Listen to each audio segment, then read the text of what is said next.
تو یہاں سب کچھ مل جائے تو زوال ہے، چند سال گزرنے کے بعد زوال ہے۔ تو اب اللہ کہہ رہا میں تمہیں ایک اس سے اعلیٰ چیز بتاؤں، اُنبئکم بخیر من ذالکم، کیا ہے؟ للذین اتقوا عند ربہم جنات تجری من تحتها الانہار خالدین فیہا وازواج مطہرہ ورضوان من اللہ واللہ بصیر بالعباد، کہ اگر مجھ سے دوستی لگا دو نا، تقویٰ کیا ہے؟ اللہ سے دوستی لگا، اور تقویٰ کوئی ایسی آسمانی مخلوق نہیں ہے یا ایسی کوئی مشکل صفت نہیں ہے جو پیدا عام سے عام مسلمان تقوی والا ہو سکتا۔ آگے آئیں گی، میں وہ بتا رہا ہوں، بلکہ پہلے وہ بتا دیتا ہوں کون ہے تقوی والے۔ اللہ جو یہ کہتے ہیں اللہ ہم تیرے اوپر ایمان لائے، یا اللہ ہمارے گناہ معاف فرما، ہمیں جہنم سے نجات عطا فرما۔ اور تقوی والے کون ہوتے ہیں؟ جو صبر کرتے ہیں، جو سچ بولتے ہیں، جو عبادت کرتے ہیں، جو خرچ کرتے ہیں، اور جو تہجد پڑھتے ہیں۔ لو یہ 4-5 باتیں ہیں، یہ کر لو تو آپ تقوی والے ہو۔ تو اس پر ملنے والا کیا ہے؟ جنات تجری من تحتها الانہار۔ انسان جب سے پیدا ہوا ہے اور جب سے پروان چڑھ رہا ہے اور نسل در نسل آئیڈیل لائف کی تلاش میں، 18ویں صدی میں جب سائنس نے ایک دم آنکھیں کھولی اور انسان نے کائناتی علم دریافت کیے، تو ایک شور اٹھا کہ اب خدا کوئی نہیں ہے، اللہ کوئی نہیں ہے، یہ سارا سسٹمیٹک سسٹم ہے۔ تو ہم نے مادی طاقتوں کا راستہ دیکھ لیا ہے، ہمیں کسی خدائی جنت کی ضرورت نہیں، ہم دنیا کو جنت بنا دیں گے۔ یہ 18ویں صدی میں بہت انکار، اللہ کے انکار کی بہت ہوا چلی۔ پھر انسانی علم خود یہاں تک پہنچا کہ نہیں، اللہ کے انکار کے بغیر کائنات کا کوئی نہ سر ہے نہ پیر ہے، نہ توجیہ ہو سکتی ہے، نہ کوئی اس کے کسی سوال کا جواب ہو سکتا ہے، لہذا ایک خالق ضرور ہے جس نے اس کائنات کو پیدا کیا ہے۔ تو انسان، اچھا ایک بات پہلے میں جو میڈیکل سائنس کہتی ہے کہ انسان اپنے ذہن میں کبھی بھی ناممکن کی تمنا نہیں کر سکتا۔ آپ کو کسی ان پڑھ سے ان پڑھ ایک چھوٹی سی مثال، کدی 2 تے 2 5 ہو جان، کسی کو یہ تمنا کرتے دیکھا ہے کدی 2 تے 2 5 ہو جان؟ ایک چھوٹی سی مثال عام فہمتی ہے، اس کو پھیلا دو۔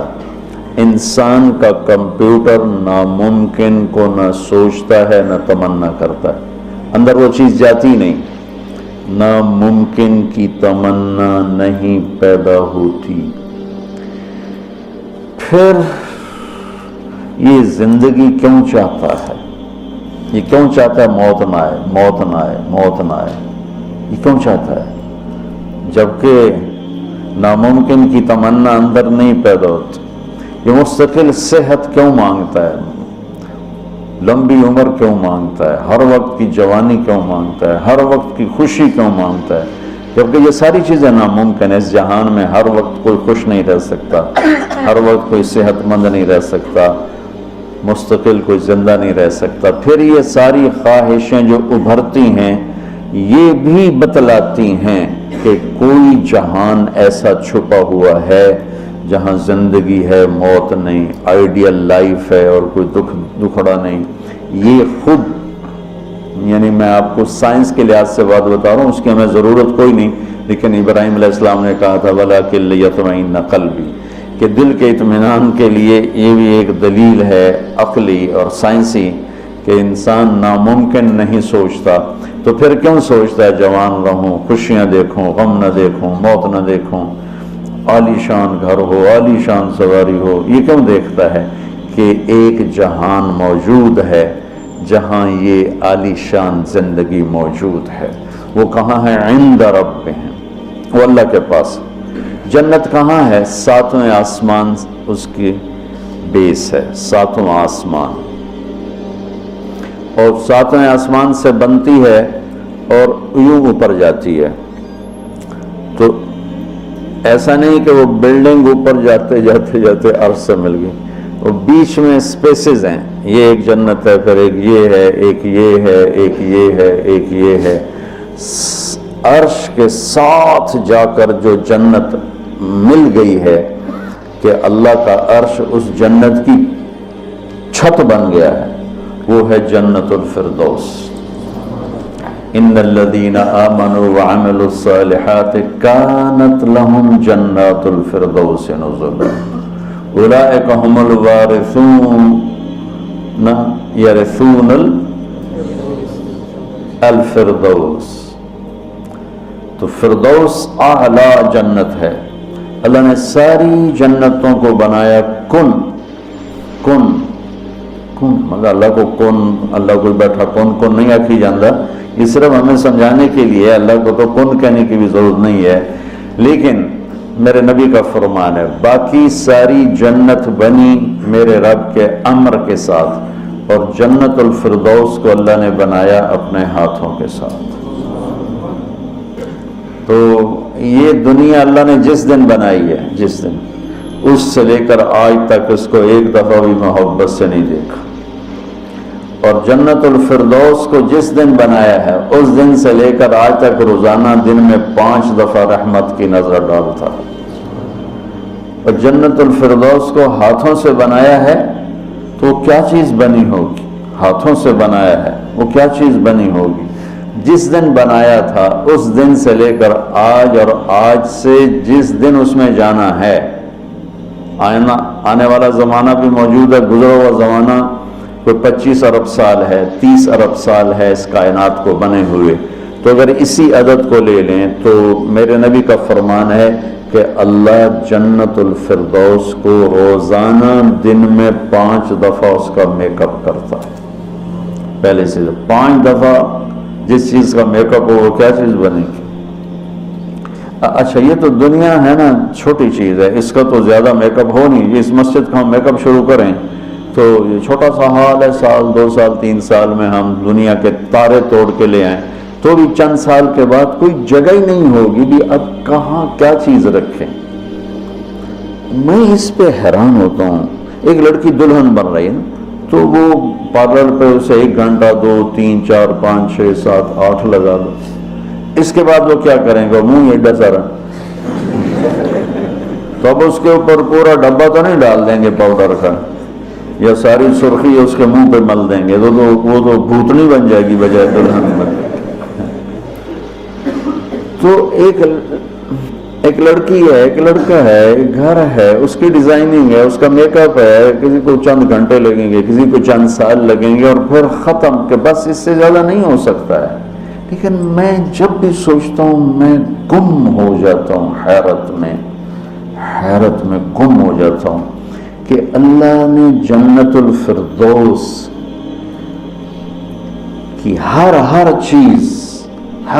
چیز، تم نوجوان بیٹھو، حور ہی کہہ دیتا ہوں، جنت کی حور کو اللہ نے پیدا کیا امر کن، باقی جنتیں، اور جنت الفردوس کی حور کو پیدا کیا اپنے ہاتھوں سے پیدا کیا۔ تو کن اور ہاتھ سے کا کتنا فرق ہے۔ پھر جس دن پیدا کیا تھا اس دن سے لے کر آج کتنے سال ہو چکے ہیں؟ 30 ارب سال سے روزانہ پہلے سے 5 گنا زیادہ اللہ اسے خوبصورت کر دیتا۔ تو کیا کرتا ہے؟ اور اس کے اندر میک اپ کو قبول کرنے کی کتنی کیپیسٹی ہے، کتنی طاقت ہے کہ وہ روزانہ پہلے سے 5 گنا زیادہ خوبصورت ہوئی جا رہی ہے۔ اس کی ایک چارپائی لے لو، ایک کرسی لے لو، ایک پتا لے لو، ایک تنکا لے لو، ایک مور لے لو، ایک کبوتر لے لو، ایک پانی کا دریا لے لو، شراب کا جام لے لو، سراہی لے لو، بستر لے لو، پردہ لے لو، پلنگ لے لو، گھوڑا لے لو، کوئی چیز جنت کی لے لو، ہرن لے لو، مور لے لو، کوئی چیز، ہر چیز کو اللہ پہلے سے 5 گنا زیادہ حسین۔ آج 5 دفعہ مکمل ہو گیا، کل آئے گا پھر 5 دفعہ پہلے سے زیادہ حسین۔ 30 ارب سال سے جس چیز کا میک اپ ہو رہا ہو اور آئندہ زمانوں میں بھی اس کا ہونا ہی ہے، اور میک اپ کرنے والا بھی اللہ ہو تو وہ کیا چیز بنے گی؟ کیا چیز ہے؟ اور دنیا کو جنت بنا بھی لو تو موت کا کیا کرو؟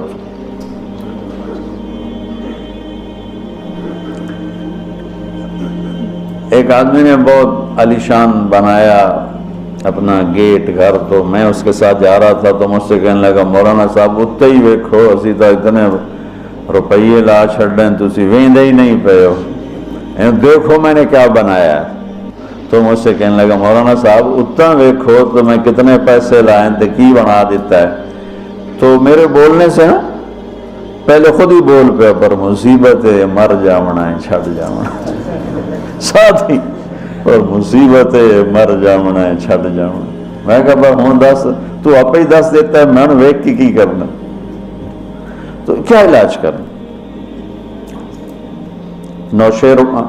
نوشیروان کے پوتے خسرو پرویز نے محل بنایا 11,000 پلر پر، 11,000 ستونوں پر محل بنایا، اور 10 سال نہیں رہ سکا اس میں، اور وہ محل زیر و زبر ہو گیا۔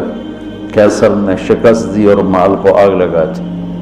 عبد الرحمن الناصر اموی بادشاہ نے اسپین میں محل بنایا 4,316 پلر اور برج، اور 25 سال صرف اس میں رہا، اور جا کے اسی قبر میں گر گیا جس قبر میں غریب جا کے گرتا ہے۔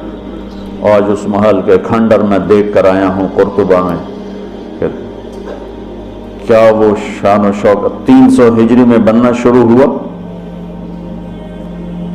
اور 1,000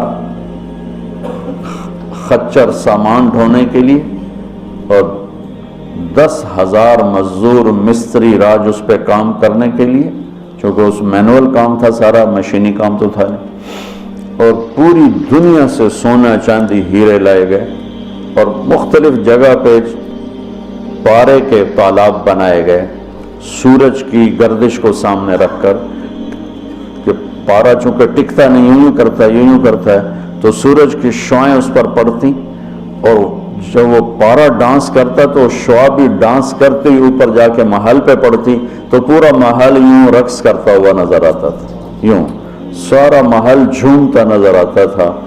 اتنا اس اللہ کے نیک بندے نے تباہ کیا پیسہ قوم کا، اور ٹوٹل 25 سال، اب 350 میں وہ مر گیا، اور اس کی سوانے میں لکھا ہے 50 سال میں نے حکومت کی اور ہر دشمن کو زیر کیا، لیکن میں نے اپنی خوشی کے دن گنے 50 سال میں تو صرف 14 دن تھے، صرف 14 دن۔ تو اب اس کا کیا علاج ہے کہ آپ نے سب کچھ بنا لیا، موت کو بگاؤ؟ جب موت ہے تو اللہ کہتا ہے یہ آئیڈیل ہوم نہیں بن سکتا، لہذا یا مجھ سے دوستی کر لے، تقوی اختیار کر لے، پھر تو دیکھ میں تیرے لیے جنت بنا کے بیٹھوں، 7ویں آسمان سے چلتی ہے، اور پھر یہ درجات ہیں، 100 درجات تو صرف جنت الفردوس کے ہیں، اور باقی پتہ نہیں کیا چیز۔ اچھا 7ویں آسمان پہ یہ اس کی 7واں آسمان اس کی بیس ہے، اور پھر 7ویں آسمان سے باہر نکل گئی، جیسے ہم وہ لوہا ڈال کے اور آگے شیڈ بنا دیتے ہیں، نیچے کوئی ٹیک نہیں ہوتی لیکن لوہے کے سریے ڈال کے شیڈ بنا دیتے ہیں، جنت کو اللہ تعالیٰ نے 7ویں آسمان سے یوں باہر نکالا ہے۔ کتنا باہر نکالا ہے وہ اللہ ہی بہتر جانتا ہے۔ پھر اس کو اوپر اٹھایا ہے اور اپنے عرش کو اس کی چھت بنایا ہے۔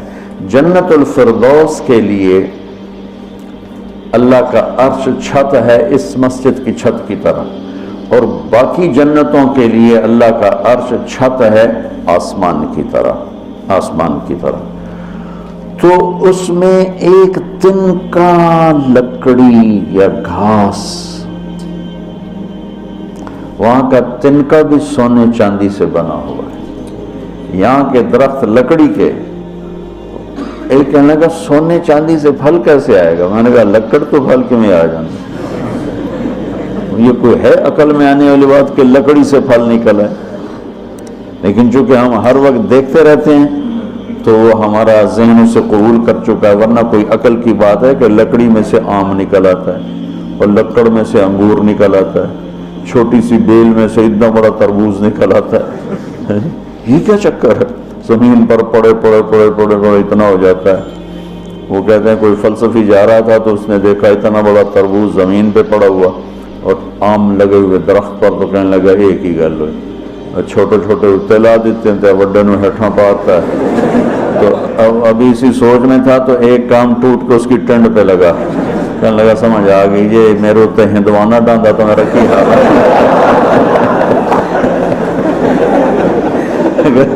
میرے اوپر یہ تربوز گرتا تو میرا کیا حال ہوتا, مجھے سمجھ میں آ گیا. تو اللہ نے ادنا ترین چیز جو لگائی ہے جنت میں سونا اور چاندی ہے, زمرد اور یاقوت ہے, ہیرا اور جوہر ہے.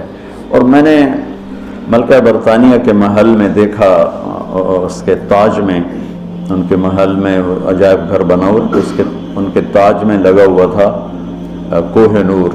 لیکن اب اس کی وہ شان و شوکت نہیں رہی, چونکہ کاٹ کے تاج میں لگایا اور پھر 3 ٹکڑے کر کے آگے ایک پٹی میں رکھا ہوا تھا.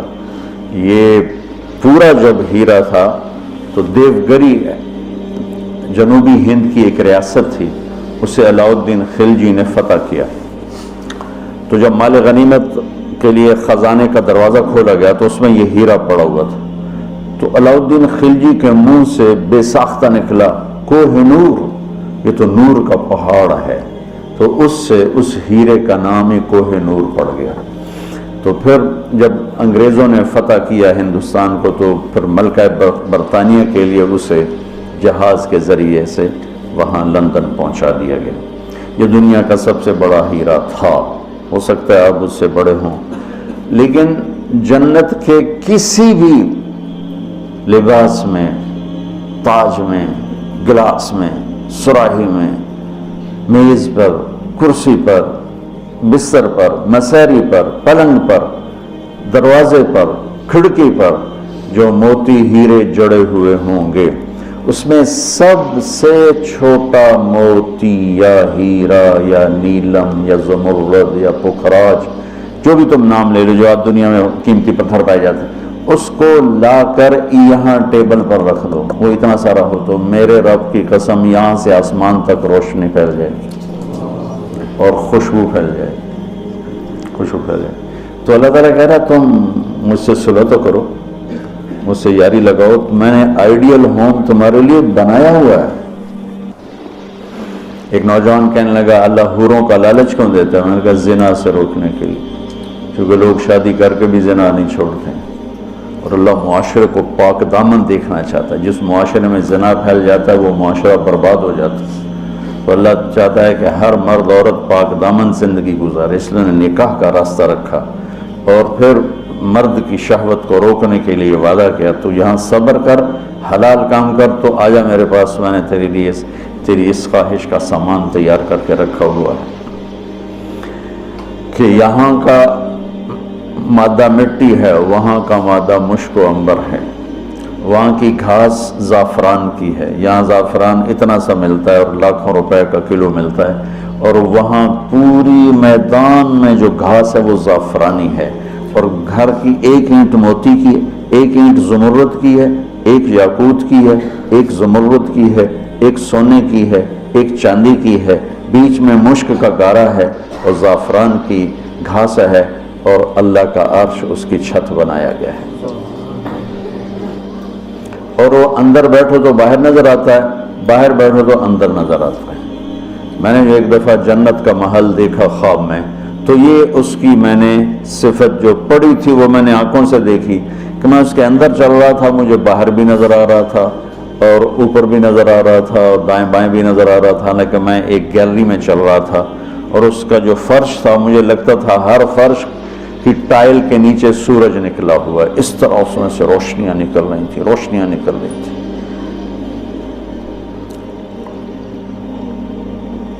میں حور کو بیان کرتا ہوں جو ابن القیم نے لکھا ہے, لیکن جو میں نے دیکھی ہے وہ میں بیان نہیں کر سکتا. میں اس کو اب بھی دیکھ رہا ہوں,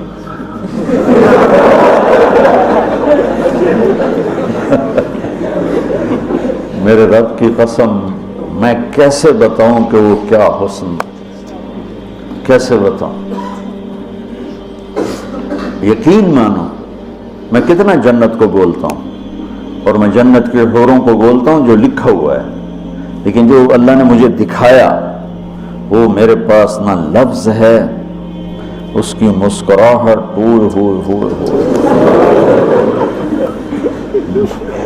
اگر وہ دنیا میں ہوتی تو میں تو ویسے مری فوت ہی ہو جاتا۔ اس لیے میرے نبی کا فرمان ہے کہ لولا ان اللہ قضا لأہل الجنت الا يموت لمات من حسنها وجمالها، اللہ نے جنت کی لڑکی کو ایسا حسن و جمال دیا ہے، اگر موت مرنا گئی ہوتی تو اس کو دیکھ کے آنکھیں